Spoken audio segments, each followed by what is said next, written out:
Box to Box Media Network.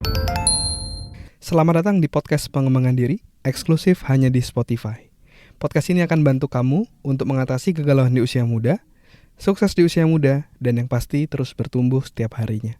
Agar kamu tidak terlewat setiap episode barunya, jangan lupa untuk follow dan nyalakan loncengnya ya. Selamat mendengarkan. Hai, Sandras Bordes, dan pada podcast kali ini saya akan share spesial untuk kamu yang merantau. Nah, jadi coba di bawah episode ini sudah ada polling ya. Siapa aja sih di sini yang merantau? Kamu boleh ikut pollingnya ya. Yang merantau kamu bisa klik merantau, dan kalau enggak kamu bisa klik enggak gitu ya. Dan juga ya di bulan Mei ya, saya juga akan banyak mengebahas tentang gimana agar kamu bisa sukses di perantauan. Nah, konten-konten yang akan saya angkat itu juga berdasarkan dari cerita-cerita kamu dan pertanyaan-pertanyaan kamu ya. Nah, jadi saya mau ngebuka kesempatan buat kamu yang mau sharing pengalamanmu merantau, suka dukanya apa, terus pertanyaanmu terkait sukses di perantauan apa. Silakan kamu bisa tuliskan dengan reply di episode ini ya. Silakan agak scroll ke bawah sedikit di episode ini, terus kamu bisa reply ya.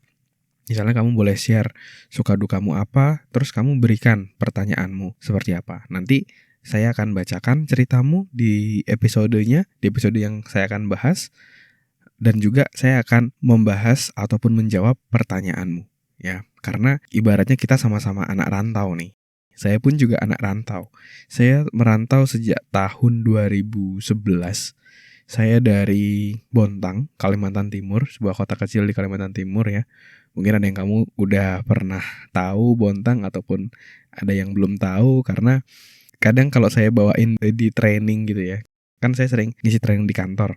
Kalau saya cerita saya berasal dari Bontang, terus saya tanya, siapa yang sini udah pernah tahu Bontang? Coba angkat tangan gitu. Ya angkat tangan cuma beberapa doang gitu, banyak yang nggak tahu gitu. Emang kota kecil gitu ya. Jadi di tahun 2011 saya merantau ke Surabaya, dan saya berjuang di Surabaya untuk saya bisa lulus S1 di sebuah universitas swasta di jurusan psikologi. Lalu saya juga melanjutkan S2 di jurusan psikologi, dan selama proses saya berkuliah, saya pun juga sambil bekerja. Untuk apa? Untuk dapat duit gitu ya, untuk bisa bertahan hidup dan juga untuk bisa bayar kuliah saya sendiri. Karena saya nggak mau ngerepotin orang tua saya lagi kayak gitu. Karena ibu saya dari saya kelas 3 SD kan single parent. Saya nggak mau ngelihat beliau capek-capek lagi buat kerja, buat prospek asuransi, untuk menafkahi anaknya kayak gitu. Anaknya harus mandiri, saya harus mandiri. Dan itu yang ngebuat saya harus cari duit gitu.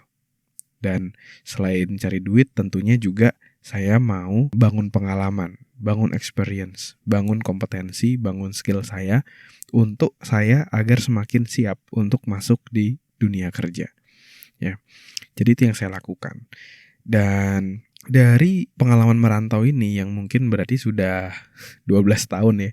Saya dari 2011 sampai 2000 sekitar 17 atau 18 saya di Surabaya. Baru dari 2018 atau 19 gitu sampai sekarang saya di Jakarta gitu. Dari pengalaman 12 tahun merantau, saya sangat appreciate banget sih sama orang-orang yang merantau. Karena merantau itu gak mudah. Merantau itu challenging. Karena ibaratnya sebelumnya kita berada di tempat tinggal di mana kita merasa bahwa semuanya ada, semuanya tersedia. Ibaratnya kita tinggal sama orang tua kan kayak zona nyaman kita ya. Kita mau makan bisa langsung ada, kita mau apa langsung ada, mau internet juga gratis, mau apa semuanya tersedia gitu ketika kita tinggal bersama orang tua. Tetapi ketika kita mulai merantau, itu ibaratnya kayak semua zona nyaman tuh hilang gitu. Semuanya kita harus ngelakuin semua sendiri. Kayak makan, ya kita nyiapin sendiri. Kita beli sendiri, jalan dulu ke warteg, beli. Kita mau apa, ya kita ngurus sendiri. Baju kotor, ya kita nganter ke laundry atau mungkin nyuci sendiri gitu. Dan yang paling challenging buat saya adalah ketika sakit. Kalau di rumah, itu kalau kita lagi sakit, ada orang tua ya, ada ibu gitu ya, biasanya yang ngurusin kita, ya ngasih kita obat, terus mungkin dibikinin Indomie kari, pakai telur, pakai irisan cabe yang sering saya makan gitu ya ketika saya sakit. Tapi kalau merantau udah kayak nggak ada siapa-siapa lagi gitu. Ya cuma kita sendiri. Mungkin ada teman kos gitu ya. Tapi ya cuma sebatas bantu-bantu seperlunya aja kan kalau kamu sakit. Bukan yang kayak keluarga gitu. Dan sakit ketika merantau itu sangat-sangat painful. Saya juga ngerasain sendiri gitu. Sakit ketika lagi merantau. Tapi ya itu prosesnya. Ya, itu prosesnya. Bisa ngejaga diri sendiri. Kalau sakit ke rumah sakit sendiri kayak gitu. Tapi ya itu proses pendewasaan, proses penguatan mental kita gitu. Buat kita yang merantau. Sambil pelan-pelan ketika merantau kita ngebangun relationship sama orang, membangun hubungan, membangun support system. Yang makin lama ada kalanya nanti kota tempat kamu merantau itu jadi kayak kampung halamanmu kayak gitu. Pernah suatu kali saya di Surabaya ketika saya balik ke Bontang ya. Kalau nggak salah saya udah kayak 3 tahun apa 4 tahun di Surabaya. Terus saya pulang kampung ibaratnya ke Bontang. Tapi ketika saya pulang ke Bontang, saya ngerasa kampung saya nih kayak di Surabaya. Saya kangen banget nih di Surabaya gitu. Padahal di Bontang ya ada orang tua saya, ada teman-teman saya yang lagi pulang kampung juga, yang lagi main basket, lagi apa. Kan dulu saya sering banget main basket. Hampir tiap hari main basket gitu. Kalau nggak sakit baru nggak main.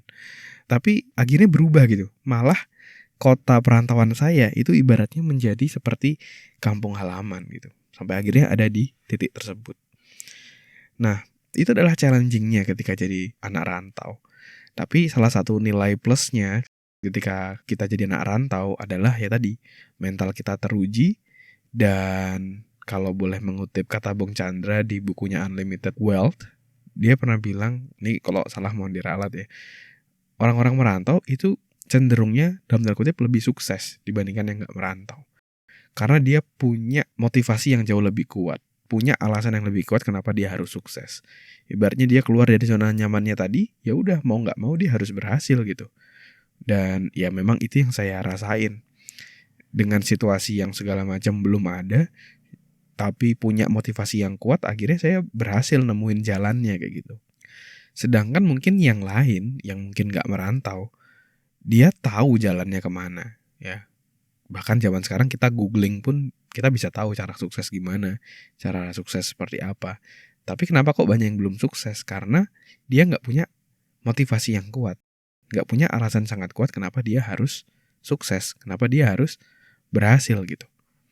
Tapi banyak juga anak yang tidak merantau dan berhasil karena udah tahu caranya, udah punya networknya, udah nguasai lingkungannya, ditambah lagi punya alasan yang sangat kuat. Waduh, itu udah pasti unstoppable. Kemungkinan berhasilnya bisa jauh-jauh lebih tinggi jika seperti itu. Nah, tapi buat kamu yang merantau, privilege kamu adalah tadi, kamu punya alasan yang jauh lebih kuat, punya motivasi yang lebih kuat.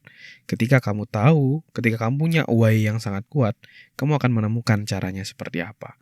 Karena kalau cuma tahu caranya, tapi nggak punya why-nya nggak akan jalan. Tapi kalau kamu punya why-nya, kamu pasti akan menemukan jalannya. Ya.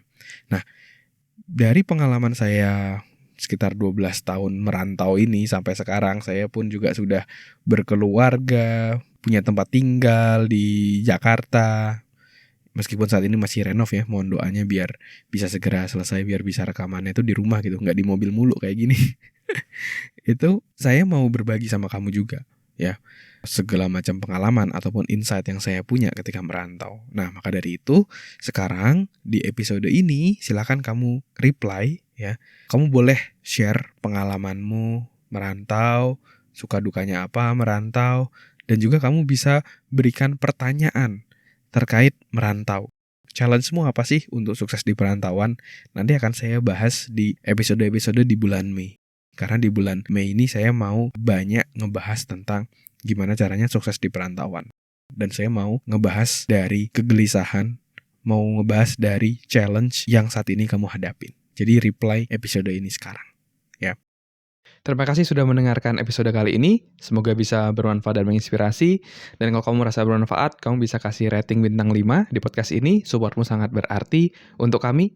Dan juga kamu juga bisa share podcast ini ke sahabatmu, teman-temanmu, pacarmu, gebetanmu, saudaramu, agar orang-orang di sekitarmu bisa jadi jauh lebih baik dan terus bertumbuh setiap harinya.